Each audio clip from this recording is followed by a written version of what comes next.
নমস্কার বন্ধুরা, বাঙালির রান্নাঘরে আপনাদের স্বাগত। বন্ধুরা দেখুন, আমি আজকে কুমড়ো পাতা নিয়ে নিয়েছি। কুমড়ো পাতা আমি আজকে বাটা করব।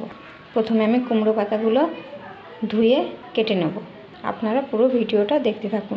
দেখুন, আমি কুমড়ো পাতাটা কেটে নিয়েছি, সঙ্গে লঙ্কা দিয়ে দিয়েছি। আমি কড়াইতে তেল দিয়ে দেবো, কালো জিরে আর রসুন। দেখুন, আমি শাকটাও দিয়ে দিয়েছি। শাকটা আমি ভালো করে ভেজে নেব। দিয়ে দেবো পরিমাণ মতো লবণ আর পরিমাণ মতো হলুদ।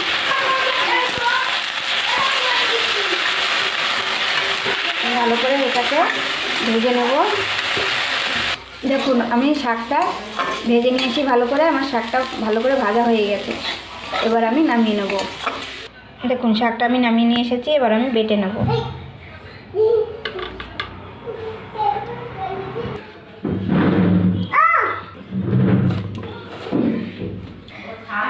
দেখুন বন্ধুরা, আমি কুমড়ো পাতাটা বেটে নিয়ে এসেছি। আপনাদের যদি এই রেসিপিটা ভালো লেগে থাকে তাহলে লাইক, কমেন্ট, শেয়ার এবং সাবস্ক্রাইব করে দেবেন।